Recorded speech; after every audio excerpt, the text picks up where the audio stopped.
ये उनकी घबराहट कि 4.5 साल बाद अपने सांसदों को बताना पड़ रहा है कि हमने क्या किया है। अरे सांसद बोले तो तब ना जब कुछ हुआ हो ज़मीन पे। तो आज उनको पढ़ाने की कोशिश हो रही है, समझाने की कोशिश हो रही है कि भाई ये जाओ बताओ, वरना क्या ज़रूरत थी। अगर आपने जो स्कीम बनाई वो धरातल पे होती, ज़मीन पे होती, और अरबों खरबों रुपए का विज्ञापन खर्च करने के बाद जब धरती पे नहीं दिख रही है, तो अब प्रधानमंत्री जी की घबराहट है। आप लोग जाओ, कम से कम आप तो बोल के आओ। देखिए सरकारी काम तो वो कर ही रहे हैं और वही उनको सुविधाजनक है कि किसी भी हालत में सदन में विपक्ष को न बोलने दो। अगर नेता विरोधी दल भी बोलने खड़े हों, उनको परमिशन भी दे दो तो उनका माइक ऑफ कर दो। कुछ बोल भी जाएं तो उसमें कटौती हो जाती है, कार्रवाई से निकल जाता है। और क्या मांग रहा है विपक्ष? यही तो कह रहा है मणिपुर में जहां 170 के आसपास अब मौतें हो गई, आज तक प्रधानमंत्री जी के मुंह से सदन के अंदर मणिपुर शब्द सुनने के लिए तरस रहा है आदमी। कैसे कर सकते हैं प्रधानमंत्री जी कि सड़क पर महिला के साथ बलात्कार, महिलाओं के साथ बलात्कार उसके पति के सामने, और वो पति जो कारगिल में उसने एक सैनिक के रूप में रक्षा की थी देश की, और उसका ये बयान कि मैं कारगिल तो बचा ले गया पर अपनी पत्नी को नहीं बचा पाया। अगर जरा भी दिल में ममता हो, नारी के प्रति सम्मान हो, तो प्रधानमंत्री जी आपको आके सदन में से बोलना ही नहीं चाहिए, सदन में सबका सहयोग मांगना चाहिए।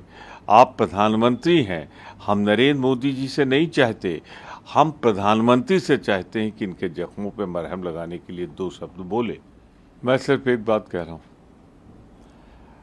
कि हरियाणा का मुख्यमंत्री जब ये बोल जाए कि हम सबको सुरक्षा नहीं दे सकते, तो उसने संविधान की क्या जो शपथ ली थी, जिसे राज्यपाल ने मुख्यमंत्री की शपथ दिलाई थी कि मैं सबको कानून के अनुसार सबको उसके अधिकार सुरक्षित रखूंगा, तो क्या जीने का अधिकार नहीं? क्या हमें अपने घरों में रहने का अधिकार नहीं, उनमें आग लगा दिया जाए? क्या हमें सड़कों पर चलने का अधिकार नहीं? तो जो मुख्यमंत्री अपने संवैधानिक दायित्वों का निर्वाह न कर पा रहा हो और ये कह दे कि मैं सबको सुरक्षा नहीं दे सकता, तो साफ साफ भाजपा का अपना फेल्योर है।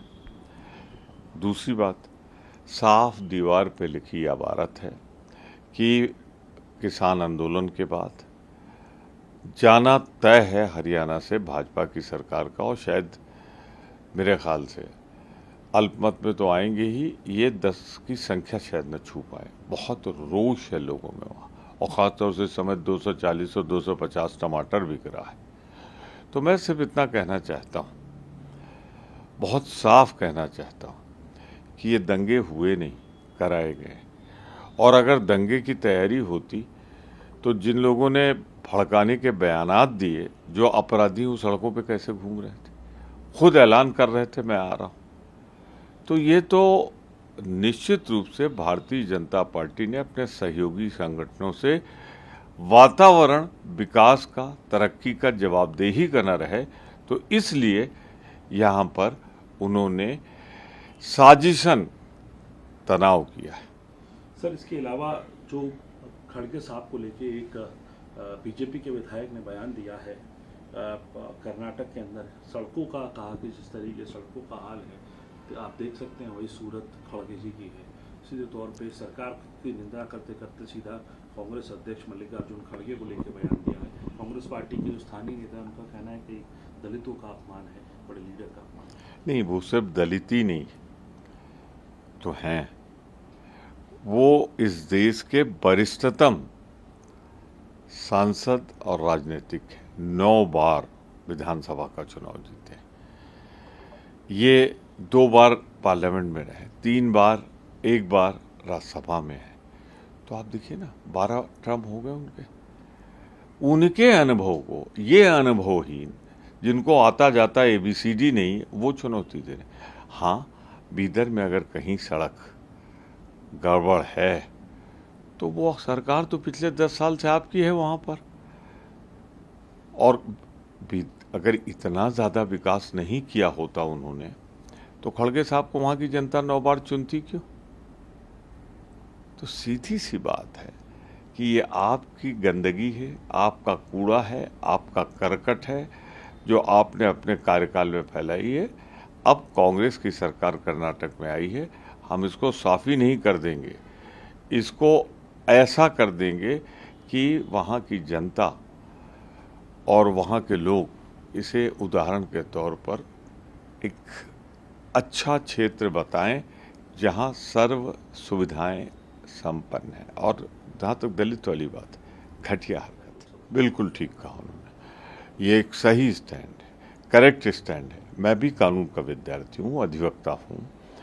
मैं समझता हूँ कि अगर आप एक गलत चीज़ को स्वीकार करके माफ़ी मांग लें तो फिर तो आपने उनकी गलती को बना दिया सच्चाई, हकीकत। और राहुल गांधी जी का बयान देख लीजिए, उन्होंने कब कहा कि ये चोर है? उन्होंने कहा कि जितनी चोरियां निकल रही हैं उसमें एक सरनेम कैसे है, कॉमन कैसे है? तो मैं तो नहीं लगता कि उन्होंने उनको अपराध किया है। फिलहाल सुप्रीम कोर्ट में मामला है, सबको मालूम है कि इसमें आज तक कभी 2 साल की मैक्सिमम सज़ा नहीं हुई, और 2 साल से 1 दिन, यानी 1 साल 364 दिन भी सज़ा होती तो उनकी संसद सदस्यता नहीं जाती। तो वही तो कह रहे हैं राहुल गांधी जी, सही है स्टैंड वाला। नमस्कार, मैं हूं मानक गुप्ता।